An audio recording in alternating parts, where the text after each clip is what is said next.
Welcome to What's Going On, the weekly podcast and videocast of First United Methodist Church in Yankton, South Dakota.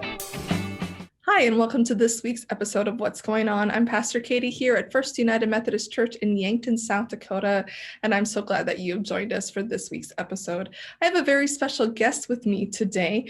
I had an idea a while ago about checking in on some of the current and active pastors that this church has raised up. And so today is the beginning of that series that will happen kind of periodically as we move into the future.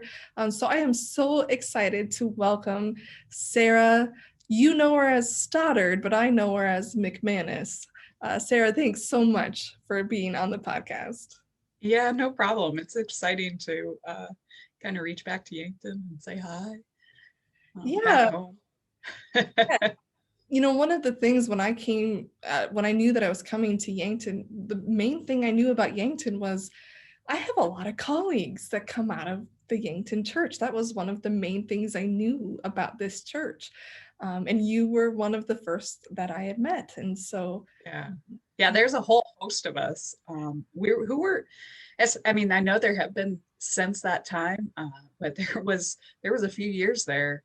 3 years in a row of graduates that are now pastors, as well as Valerie Hummel, who's a couple of years younger than us. And then there's been some recent connections to the Yankton Church that have been great. And coming from Boom, it's so exciting watching people coming through and having those Yankton connections too. Yeah, so just if you don't know what Boom is our Board of Ordained Ministry, and Sara and I actually both serve on that committee. We're actually both on the executive team of that committee, yeah. Which maybe makes us super intimidating to people, do you think? People are scared of you. You're terrified. Clearly I am. And so part of what the Board of Ordained Ministry does is we're the ones that are kind of vetting our candidates in for ministry, those who are wanting to be commissioned and ordained. And so, we go through the process of they submit paperwork, we do interviews, we interview people in their churches and their communities, because ultimately, at the end of the day, we want to have leaders for our churches that are qualified, that are trained and equipped, and that are going to lead our churches in a faithful way. And so that's part of the work that both Sara and I do together. And I have to say that it is obvious, and I might be super biased because Yankton was such a place to support my calling, even when they didn't realize it necessarily. But it is super obvious when a candidate comes and has had a church like Yankton be a part of their, whether childhood or spiritual upbringing in some way that supports and teaches them that they can, take control of their faith and stand up and say, this is important to me, and have the opportunity to do that in front of the church. What a wonderful thing. And so not only am I grateful for that in the actuality in my life, but I'm also as a mentor in other people's lives, it's fun to see. Yeah, I think the community of faith, and that's something that we've been talking about. We just did, we're in the middle of a sermon series called Dare to Dance Again, and this last week was on dancing together. And we were talking about being the community of faith and what it looks like to invest in each other's lives. And this church clearly has a history and a legacy of investing in our children and youth in a way that raises them up, not just to be solid Christians, but to be leaders for Christ. And that's I can't think of a better legacy, honestly, for a church. I'm having flashbacks of watching people do backflips down the center aisle during a youth Sunday one time. You might have to tell me who that is, and we can recruit him for our. It was my brother, and I don't believe he can do backflips anymore, but you should try. All right, he's my neighbor, so he is your neighbor, yes. So here's me another story that you probably had things that you wanted me to talk about, but I have so many stories for Yankton. One of my great aunts was Marge Maestrick, was a member of the choir when I was growing up. And the first time I'd ever heard the word voluntold was because on Wednesday nights after choir, I'd get back from youth group or something like that. And my dad would call me and he'd say, well, I just got a call from your Aunt March. We're helping with the cantata, or we're, you and I are reading something for the choir. She would just decide that we were going to do something for them. Those of you who might remember her would not be surprised by that whatsoever. It is a very useful tool, the voluntelling. Yeah. I have utilized it in my own ministry from time to time. And you know what? When it works, it works. But so Sara, you came out of Yankton, and then maybe just share a little bit for those who either may not know you because they've come to the church since the time that you left, or maybe just refresh people on a little bit of your story of what you did since graduating and how you ended up to be where you are now, apart from being on the board with me. Yeah. So before I get to post-graduation, you all should know how much a part of Yankton is a part of my call story. Between two specific things, before we started recording, we were talking about camp and how much camping especially at Lake Ponce, but also at Storm Mountain, were such a big part of my faith and ended up being a part of my calling. And Yankton sent me to camp. I know we were sent on scholarships, and somebody would always drive us. Sometimes we'd be packed on top of each other in the van. We'd have all of these. We had so many opportunities to connect and learn beyond just the church, local church. But also, when I got to camp, I was kind of prepared in a way. There are 1,000 stories from when my brothers and the youth group then, some of you might remember Mike Kish or Jaquel Larson, they and their deep faith in the ways that they showed us who were younger during those they used to do youth worship on Sunday nights. And I learned, I really connected to God in those moments. And then when I became a high schooler, Pastor Dane decided that the youth group needed to have a little more responsibility. So my freshman year in high school, they stuck me on the finance committee. And that's awesome. Yes. And mostly my job was to record and everything, but every once in a while, and I know some of you might remember me being on that committee, a few of you, I used to, goodness, I'm having all kinds of flashbacks now, but I would every once in a while just be like, hey, things are getting tense. Can we pray? Well, what a good voice though to have in that space. It was great. And I learned, not only did it prepare me in a way that I never understood it would as a pastor, but I learned so much about the faith of the church that can be found in the finances. I mean, what a boring place to be. And yet I learned. So after I graduated from Yankton, I went to Simpson College in Iowa. I was able to study there, got married, came back and got married in the church. And we moved to Nashville so that I could go to divinity school at Vanderbilt University. So we were there for 3 years. I had a wonderful education there and internship and training there. And in 2012, I came back to the conference. I was commissioned and I was appointed in Sioux Falls as their associate pastor at Sioux Falls First for 3 years. In that time, I had a son, Teddy.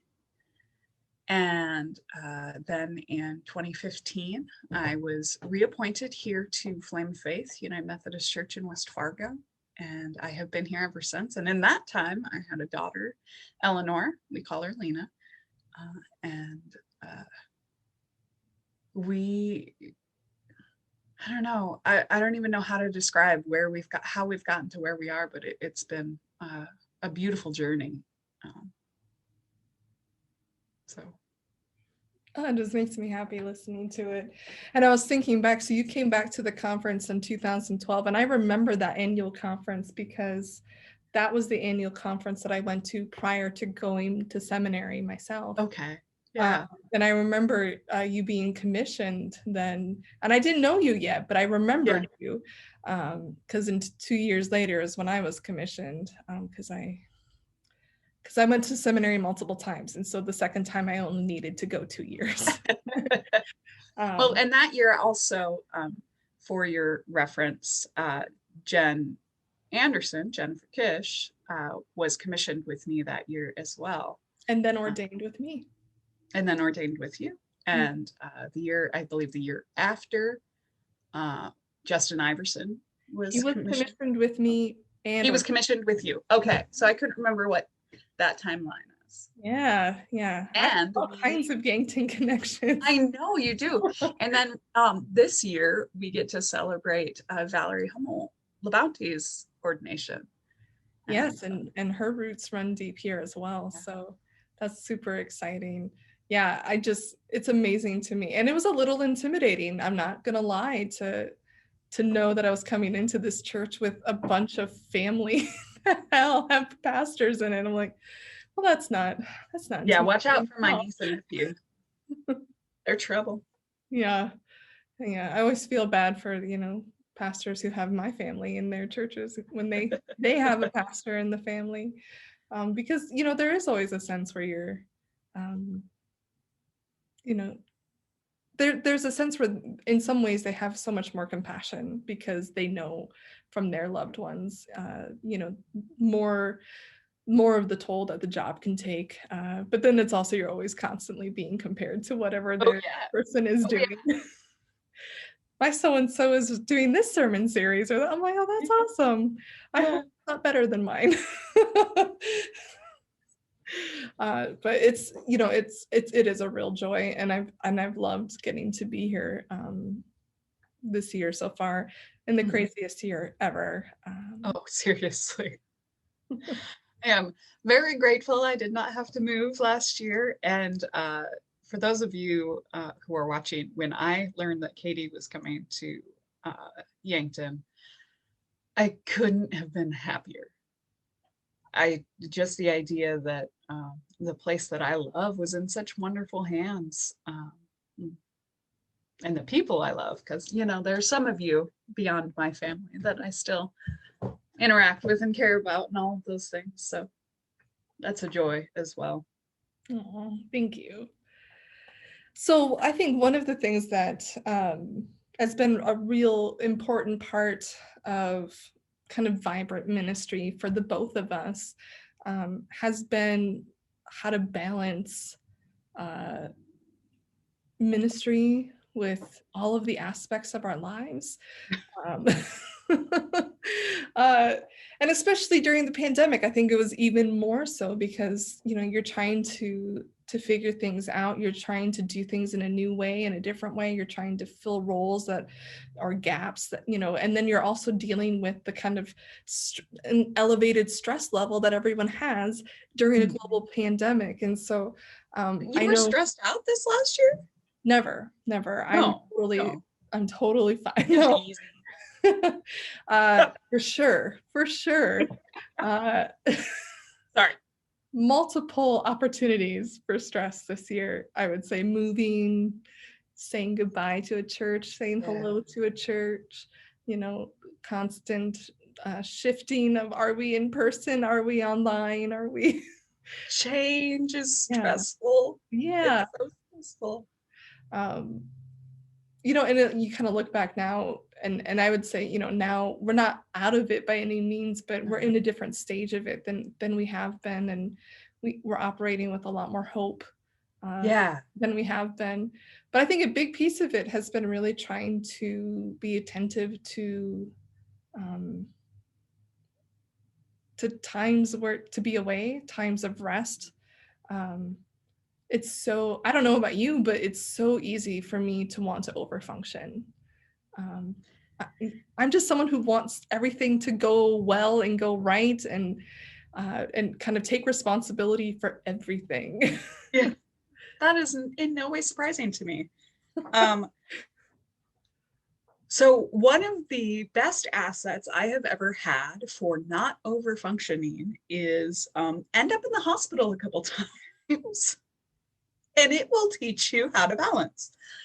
So for those of you who don't know some of this, in the last 10, 15 years, I don't even know how long it's been, but I have developed a couple of chronic illnesses. And so over the years, I've spent quite a bit of time in hospitals and doctors' offices and trying to figure out what it means to thrive in the midst of illness. And so in seminary in Nashville, after collapsing way too many times, I began to learn what my boundaries were, my physical boundaries, let alone my emotional and time boundaries. There are times that I have to stop.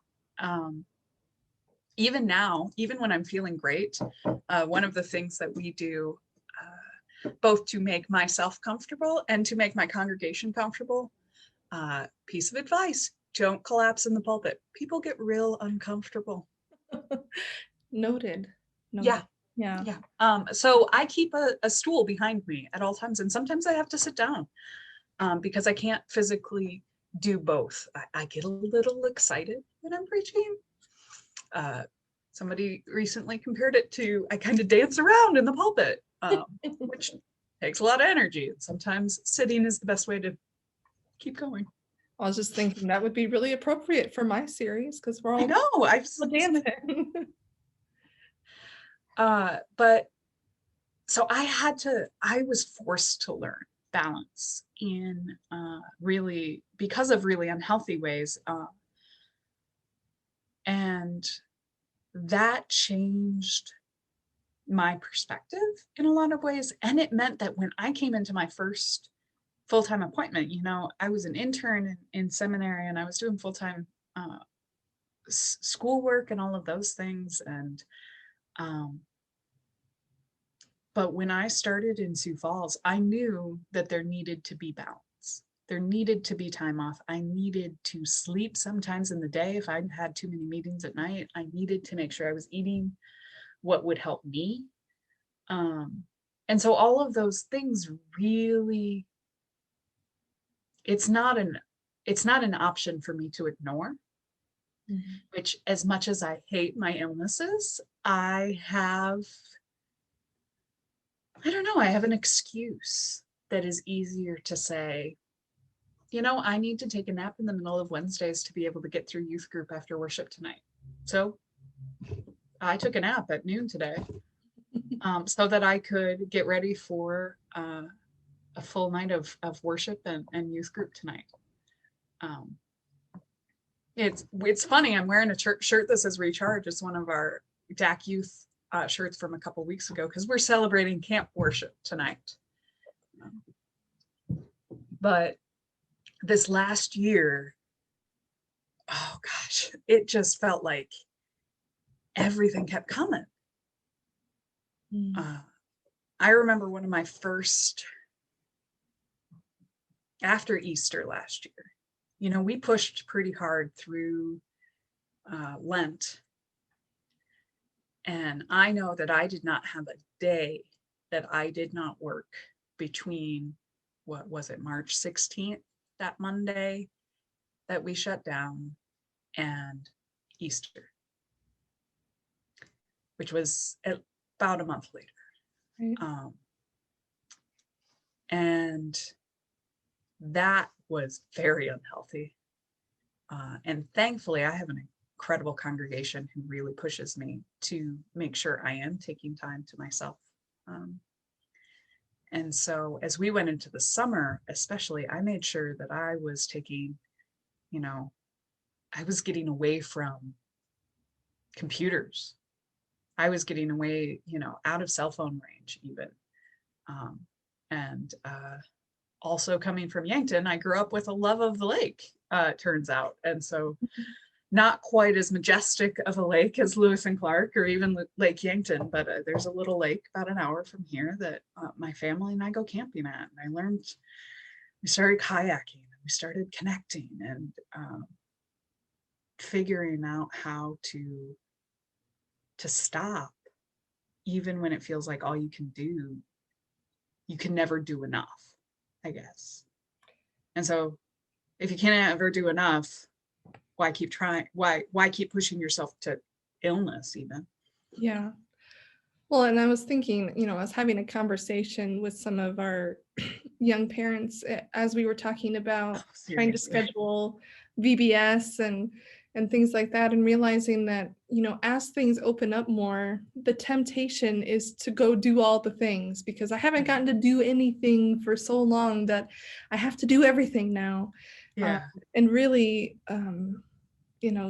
that's just inviting back in that kind of unhealthy rhythm and unhealthy pace that is going to cause people to burn out again. I mean, that was the hidden, as much as it created more work and harder work for us at times, it also forced us into finding what it is that you need to be recharged. And we've been talking about that in the leadership of the church, as far as we want to make sure that people are discerning about the things that they say yes to. And we want them to discern to say yes to the things that we are offering. So we need to make sure that we are offering and modeling things that in the end are going to build them up and recharge them. You use the word on your shirt there, but I know it's gonna just keep coming into our conversation. Yeah, it is. This was not planned. The saying no.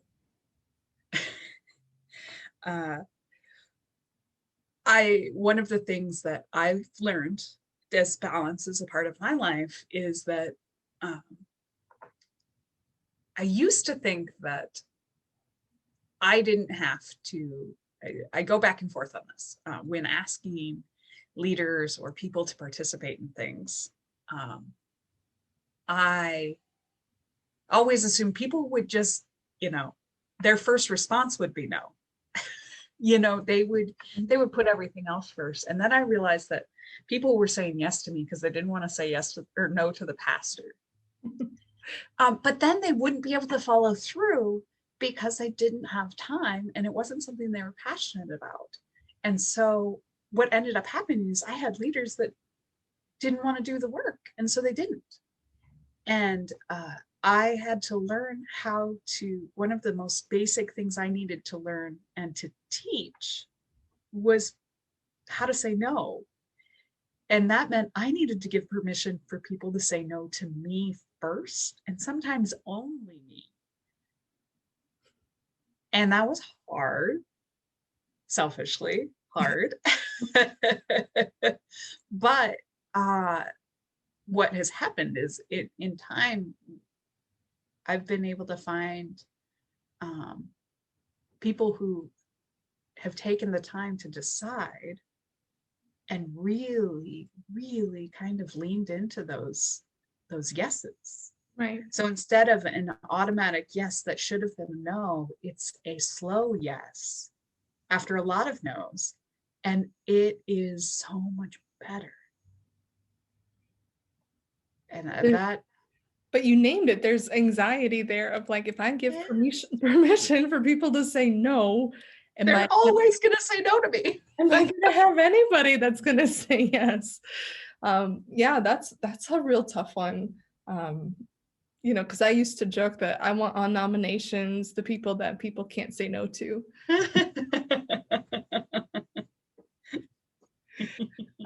But now we're looking at shifting our church governance so that we're really hoping to allow people to gravitate toward the things that give them life and the ministry and the mission that really that they care about, and to be able to plug into that fully.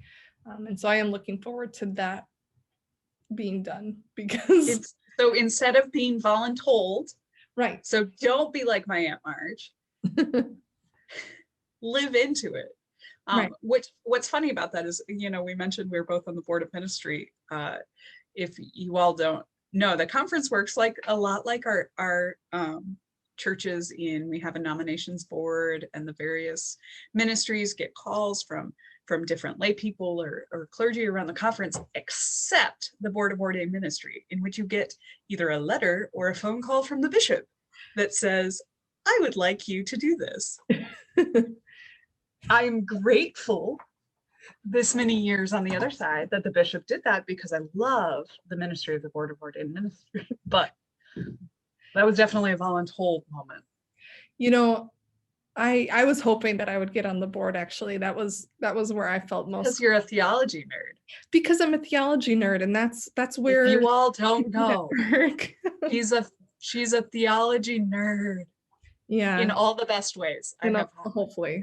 I'm really grateful that she is. Who's learning it right now is the confirmation students. They're like, oh, I bet. Now I want you to come teach. My favorite thing happened last week. One of the students was like, I'm going to try to stump you tonight. And I'm like, good luck. Yes. That used to... We are getting so sidetracked. That's okay. My first confirmation class here was one kid, and so his job through the whole year was to stump me. And so he came in with the most existential questions. He didn't even try to stump me on the Bible, which would have been an easier place. My memorization skills aren't great, but he's like, so what's God's birthday, and who made God, and all of these big theoretical existential things that we don't know. That was part of the conversation last week was, where did God come from? And I'm like, God's always been. There's nothing created God. God has always existed for eternity. There's no point in which God began. And they were just like, does not compute. That kind of stuff brings me joy. I didn't mean it to sound like, I know everything, but it was like, let's do this, because this is the kind of stuff I like to think about. And my guess is I probably asked the same questions that you're about to ask me. And there was at one point she goes, I really like that you're engaging these and not just saying, I don't know, or not answering my question, but you're at least trying to give me as much as you have thought about it. And I was like, those are my favorite parts of ministry, is when people start really going, no, okay, hold on a minute. Now let's think about this. I'm like, yes, let's think about it. Let's do it. Because that I do, that about me. I get super into it. I love engaging that. And that is one of the things that has those moments growing up in Yankton really led me to claim my faith as my own. Okay, so here's another story. We're at youth group one night, not during confirmation. I didn't learn a lot during my confirmation years, and that's okay. But when I was in high school, we were at youth group one night, and Pastor Dane, again, blame him for a lot of us, I guess, but he knew that some of us did not have a great learning experience in confirmation, and he wanted to make sure that he helped us to know the things we needed to know, even if we had missed it during our middle school years, which I'm really grateful for. He sat down in the middle of the youth room, a pile of books. He brought his commentaries, he brought the book of discipline, and he said, figure it out. And then just sat back and let us start out. There had to have been a goal. I don't remember the goal, but I remember him saying, figure it out. And I feel like I was given the book of discipline to try and figure out. And all I remember was the next day in study hall, Jen Kish and I were, Anderson and I were in study hall staring at each other going, my head hurts. I don't get it. I don't know. But then the next week we're going, okay, so what can I read? And he handed me a book from seminary, I guess. And it was Miroslav Volf. Oh, I have Miroslav Volf. You have Exclusion and Embrace? Yes, I do. That is the Yes, book he I handed do. me. That's the exact book he handed me. And he gave me a theological dictionary. So I had hand in hand, and I'm off on debate trips with my theological book and my theological dictionary, and asking the debate coaches, what does this mean? And they're like, what are you reading? But it got me addicted to figuring out, well, here's, it's about those connections and those things. And my brain needed to be challenged. And suddenly my brain and my faith could be the same thing. Yeah. So go you. This is cracking me up. Who gives this to a teenager? That is a really good question that should probably be asked of Dane from time to time. I mean, I'm laughing only because it sounds like something I would do. I also think I that's definitely gave Jason for our first Valentine's Day Soren Kierkegaard's Fear and Trembling because I'm an idiot.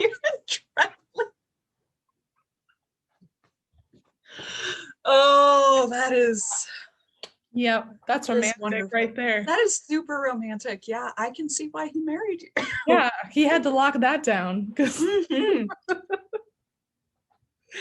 If anyone is interested in reading this book, it is very good, but it is it's dense. It's dense. I had to read it again years later to actually understand. When I was in high school, I was like, it's the theology of a hug. No, it's not in any way.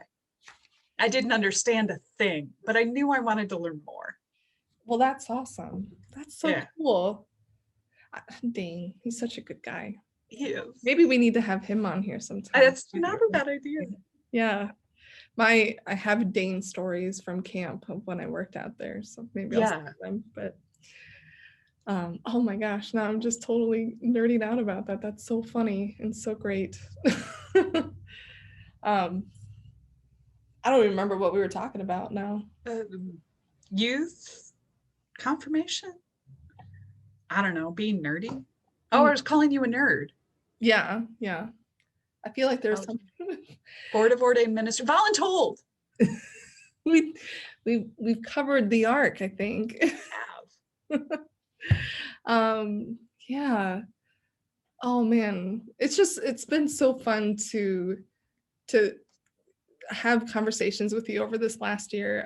You and I have become good friends, and to hear stories of your experience as a youth and a person who grew up in this church, and to have that be a part of the legacy and inform what we're doing now. And I'm excited to be a part of it. Like, I'm excited for the next stories and who God is reaching now, and to someday in the future get to sit down and visit with more people who felt God's calling through this church community. Like, it's exciting.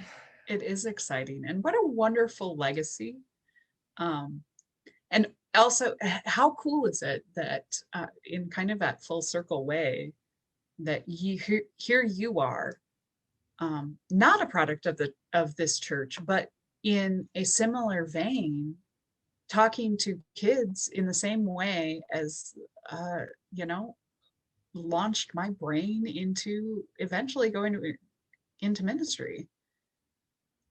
Yeah. I mean, the opportunities I had in Yankton are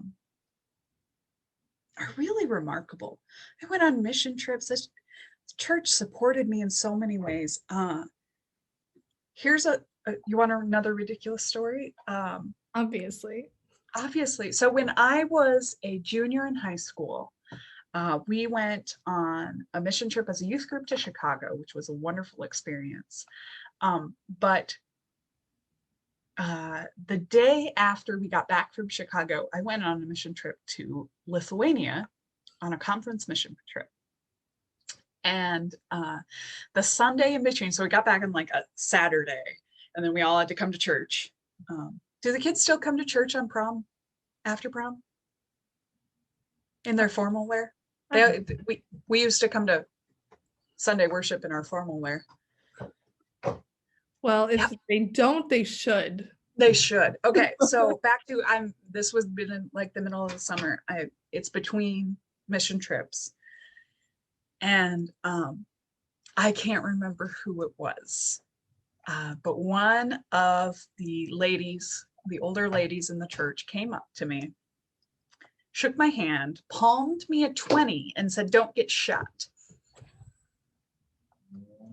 And this, I mean, Lithuania is not a violent place in any way. It especially wasn't then. And yet that is one of the strongest memories I have was, I wish I remembered who it was, but all I remember is standing in the middle of that aisle, somebody shaking my hand, handed me a 20 and whispering, "Don't get shot." Well, in some ways, depending on where you were in Chicago, that probably would have been more appropriate for there. That's possible. Yeah. But it, as funny as that is, it was people supporting me Mm-hmm. and supporting my faith and my connection to the world in really cool ways. I mean, I grew up in Yankton with this understanding that the world and faith are so much bigger. There's the connections to Haiti, the connections to the Tree of Life. Um, we went on mission trips to Chicago and to oh, where else did we go? I went to Lithuania. We had camp. We were connected to banquet. We went and we served, and it was never just about us. Mm-hmm. And that's incredible. I'm sure I have more stories.